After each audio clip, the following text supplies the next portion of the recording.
If you thought Nathan only made hot dogs, well, how about the new Nathan's 100% natural propane tanks? What good is a hot dog without some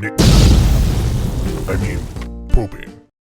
Welcome to Interviews with Minus. Wait, do you really want me to say this? Yeah, just say the line. The greatest talk show in Terminus. Thank you, Chris, and welcome to episode 1 of Interviews with Minus. So I have no idea what's going to go on here. I am far from a professional, even though I do have this sweet jacket going. But today, I'm really excited because our first guest is someone who I haven't got to work with one-on-one, but was super instrumental in the whole development of Pantheon Plus and welcoming us into the community.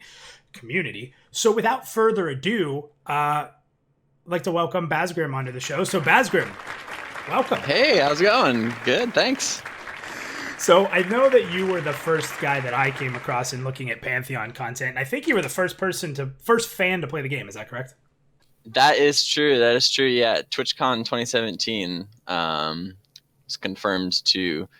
I did not mean to be the first person. I didn't know at the time that I was the first person, but they told me afterward that because they were demoing the game at the convention, and I just happened to be the first person to get there that actually got to sit down and play it. So that was really fun. So let's be honest with each other here. How much did you pay them to become the first fan to ever play Pantheon? Let's get to the real dirt here. $3,000. And they probably didn't even give you a pledge for that either, did they? You still had to go buy your pledge. No, I know. Thanks, paid Brad. $3,000. Thanks, Brad. Just so that I could put that in my Twitter bio. All right. So what is this interview show all about? If you've never tuned in before, it's impossible. We didn't exist until right now. We want to go through the community. We want to talk to creators. We want to talk to fans. We want to talk to devs. If I can ever somehow trick one onto being on this show. And we're going to ask some pretty simple questions. We're going to do the same questions for what we call a season. And we're going to kind of get to know a little bit about everyone who wants to play this game, why they want to play this game. We'll throw some curveballs in as well. So let's go ahead and get started with question number 1. And that is, why do you play MMORPGs? That's a good question, and I think the best answer is that I didn't have a choice. Because they dressed you in a dragon costume, and what we couldn't see is his foot was chained to the desk. He was farming gold for his exactly parents. Right. You're exactly right. They basically held me captive and forced me to become a nerd for the rest of my life. And it's irreversible. There is no pill. If we can't get weight loss out of a pill, we're not curing nerdom. Yeah, well, I guess so. For those who don't know my backstory, are probably really concerned right now. I started playing EverQuest when I was 5 or 6 years old. My grandmother introduced me to the game, and Thanks, obviously, as a 6-year-old, there was nothing I could do about it. It just took over my mind, and that was all I really wanted to ever do after that. So, see, I started playing in '99. I was in high school. I couldn't imagine the struggle of having to go to elementary school or to pre-high school or whatever you want to call it, junior high. And I skipped so much school to play EverQuest. Did your parents ever let you skip a day? No. All right. So there was some standards. So you play MMOs because it was sort of what you were raised to do. You did it with family pastime. Yeah, it was just when I grew up, and that was my form of socializing. It was how I bonded with my family, and I made friends online. And so you're in another world, and that was just kind of my escape, and that was just how I learned to communicate. I learned, leadership skills. I learned how to freaking type. Yeah, the typing thing is great because people at work ask me why I type so fast, and they have no idea when I say this, but I was like, if you wanted to get something in the auctions in the East Commons Tunnel, you had to be pretty damn quick typing. So yeah, I'm pretty sure my first sentence was, "What would you like your tombstone to say?" Nice, very cool. So the next question, we're gonna go into question 2 here. And this is no holds bars. We need the truth here. And if you don't have a good story, just make one up. So tell me about a time where you got in trouble in an MMO. And you can define that how you like. If it got you in trouble in real life, if it got you in trouble in the community, we've all been there. What did you do? The first thing that comes to mind it's actually it's actually really sad, but it will I'll loop it back around. There's a moral to the story. So aside from EverQuest, the game that I played a lot in college was DDO, or Dungeons and Dragons Online. I played it. And yep, awesome. What server? Oh, I don't even remember. I can't remember yesterday. So I played that game hardcore for like 4 years, and that was not an easy MMO. You it needed was a group. Not. Yeah. So for those that don't know, one of the kind of mechanics in that game was true reincarnation, where basically once you hit max level, you go back down to level 1 and do it all over again, but you are rewarded for doing that. But it gets longer each time that you do that. So I did not do that very often, but one of the times that I did, I decided to do it with like a couple of friends, and we all TR'd at the same time, and we were gonna like stay together in the same group and work our way back up. But as things happen, like one of the group members wasn't really showing up, and we didn't want to like leave him behind. It was just we got stuck, and that was like my main character, and I didn't want to just sit there waiting, because like I played a lot. I had a lot of time. And so basically, long story short, I was getting impatient, and then I had another friend that he was actually funny enough, his name was Napalm, but not that Napalm, so don't get too excited. They met as kids. Nathan, you've never told me about this. There's some kind of conspiracy here. We're gonna get to the bottom of that. There's no way that's Nathan Napalm, because this Napalm was actually like a really, really good player. Oh man, did you? Oh my gosh, the birds. The bird. Okay. This Napalm was like legit by far the best player on the server, because by this time I had kind of made a name for myself on that server. So he was just a boss, and he started talking to me, and he started basically like telling me how, the players that play really intensely and often end up finding themselves in these weird situations with people who don't play as intensely. And he was just telling me, man, you just gotta do you. And it made a lot of sense to me. And like I said, this was years ago, so I'll claim stupidity. And so basically I went along with him. I like left my friends behind and went along with him, and we finished the TR. Obviously, one of my friends was not so happy with that, and very understandably so. But anyway, this is where it gets very heartwarming, is that she said something though. Yeah, this is gonna get real. She said though, afterward, obviously she was very unhappy with me for a while. But eventually, came back around, and she said to me that our friendship meant more to her than the emotions that made her feel. And I thought that was really profound. Like, that has actually really stuck with me, that she was able to keep in mind what was important and not just the negative temporary emotions. And so it's a good thing it was a long time ago and you didn't tell her to get good, because that would have went over really bad. Yeah. No, it was... I know, yeah, that was I learned a lot. I learned a lot from my time playing DDO, because I was in college. I'm still trying to figure stuff out, It's like that. It's still kind of that like awkward transition if we're trying to be from going from an awkward like gamer nerd into like being adult. I actually learned a lot from DDO. An adult nerd, right? Okay, so yeah, that's exactly. Question 2. We have 2 left, but before, so anyone who comes on the show, you're going to know what questions are going to be asked. These 4 questions will be asked, so we gave that privilege to Bazgrim. But I'm going to hit him with 10 this or that. You can't think. You got to answer them quickly, and I may have commentary. So these are completely random and have really no rhyme or reason whatsoever. I'm just curious. So this or that, question 1. Pork or chicken? Chicken. Yes, very true. Corn or peas? Peas, because they don't show up in your poop. Well, that I can't argue that one. Now, this one's very important. Reese's Peanut Butter Cup or Hershey Bar? Ooh, Reese's. Okay, so you might have got kicked off the show if you answered that incorrectly. All right, cool. Sweet or sour? Ooh, Sour Patch Kids. Oh my! I just had Sour Patch Kids cereal the other day. I did too. Do not recommend.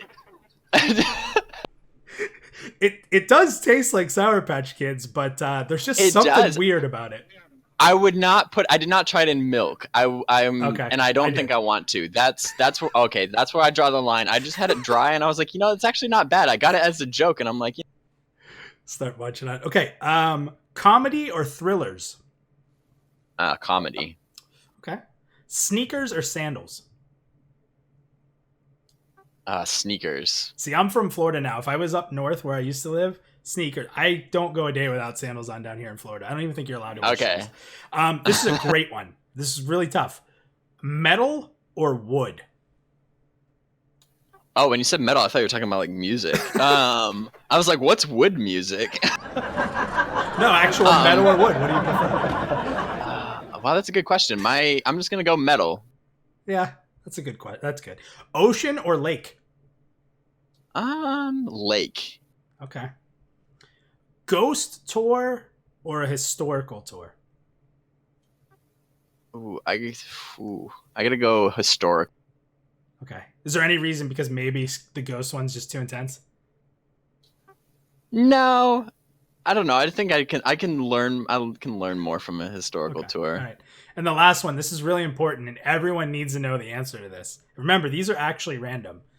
Do you sleep in PJs or would you prefer to sleep in the nude? Do I sleep or would I prefer? What if I do sleep in the nude? Then you'd obviously prefer it. That's true. You got to answer. Yeah, no, like full like head to toe PJs. I don't know, like an ensemble. Nah, that's just whack. So you'd rather go nude. We'll call it like if you're just wearing boxers or briefs. We can call it. Does that count? Oh yeah, then totally. You heard it here. Bazgrim, totally nude.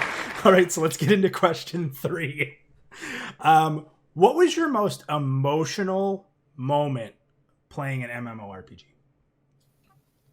That's another really good question. Well, I already told a really emotional story. Yeah, but that was you being a jerk. No, I'm just kidding. You're right though. No, you're right. Actually, no, that's a good question. I guess the first thing that comes to mind is not really from inside of a game. So again, growing up playing EverQuest, one of I think the coolest, like most unique things that I look back at most fondly with nostalgia would be the fact that because my whole family played MMOs together, one of the unique aspects of that was that part of Christmas meant getting in-game items.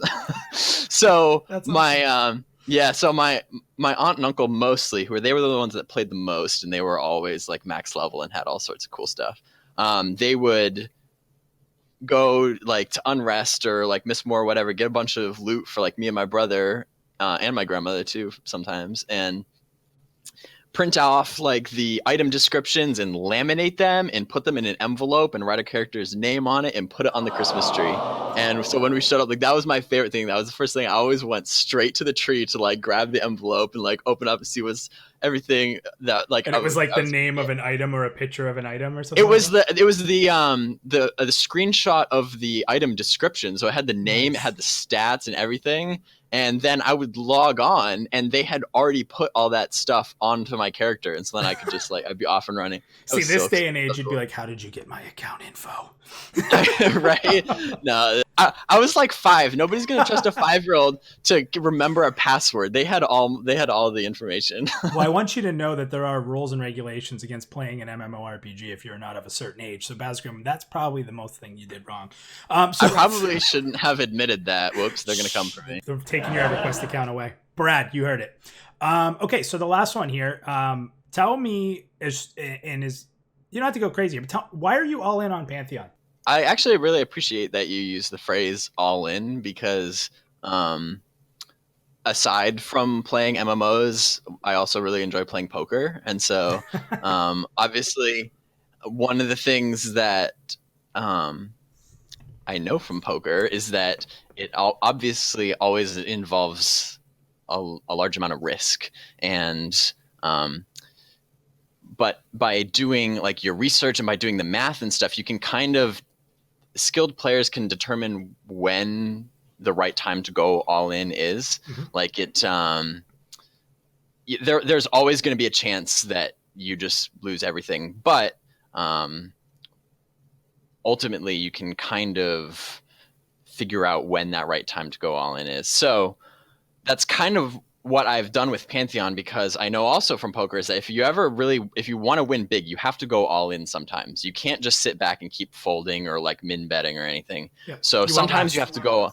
Yeah, so exactly. So sometimes you have to go all in, and it's scary. But if you, like I said, just remove the emotion from the situation and actually think logically and analyze things, you can get to a point where you're fairly confident. You can realize when the odds are in your favor. So basically, that's what I've done with Pantheon, because I've always wanted to kind of get in on the ground level of something, and I wanted to be part of something big.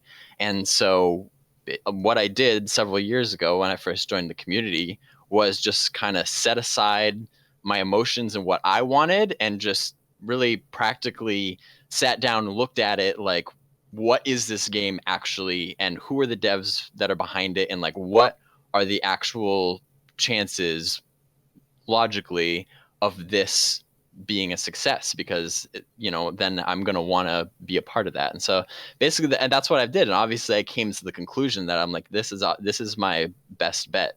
And so that's why I'm all in. I think you and me can both agree that we really trust in what Brad does. And there's a lot of misconception that when Brad promises something, he doesn't deliver. And I think that's the craziest thing I've ever heard. He's literally put out 3 games, War Wizard, which at its time was a small indie project that got recognition. Then you have maybe the most impactful game of ever. I mean, it's debatable. You could have that debate that there has been no game that's as impactful as EverQuest. And then you can say all you want about Vanguard, but anyone who's played it loves it. It was a bad launch. There were financial issues. That has nothing to do with Brad. So I think that, when I talk about my commitment, I know that the guy that's got the vision has the right vision. And if we support them and they get the time, it's going to be great, right? Yeah, exactly. And I have to say too, it's not just Brad. It's like the whole team. But sorry, Joppa. On that point though, Joppa is brilliant. But on that point though that you were making, a big part of what I mean about like really sitting down and thinking practically about, is this actually going to happen? A big part of that was watching an interview that's out there that Boogie2988 did with Brad like years ago. But I would highly suggest anybody look that up on YouTube and watch that, because Brad really honestly detailed what he has learned from the games of the past, both the successes and the failures, and was really just very, like I said, just very honest about what he's doing differently, and what that to me is just the perfect sign of somebody who is committed to doing something right, and that's somebody who's going to be destined for success. Because even everybody makes mistakes, everybody's human, but if you just keep on pushing it and learning from your mistakes, eventually you're going to be successful. Like I know enough for that to be true. In my profession, I have never learned more from winning than I have from taking a misstep or failing. Has always taught me way more than being successful. When you're successful, you're kind of just like, aha, I can do this. And you don't always plan ahead like you should. And when you fail, you say, okay, I can't have that happen again. And that's what makes somebody have that vision. And I couldn't agree more. So Bazgrim, that's the 4 questions. How do people get a hold of you? Where do you spend most of your time? Most of my time on Twitter, which is @BazgrimTV, but you can find me anywhere on Facebook, YouTube, Instagram, Twitch, Pantheon Plus. Okay, so awesome. So Bazgrim, thank you for your time. Everybody, I hope you enjoyed the interview. We're going to do a lot more of these. We're not really setting a time limit. We had originally thought to make these shorter, but we really want the guest on the show, whether it's going to be you as a fan, another content creator, to have your time to talk. So Bazgrim, first time we got to work together, it wasn't too bad. You didn't contract any kind of rabies or issues. It looks like you're getting out of this healthy. I think I'm going to make it. Yeah, and the whole world knows that you like to sleep in the nude. So I do appreciate your time.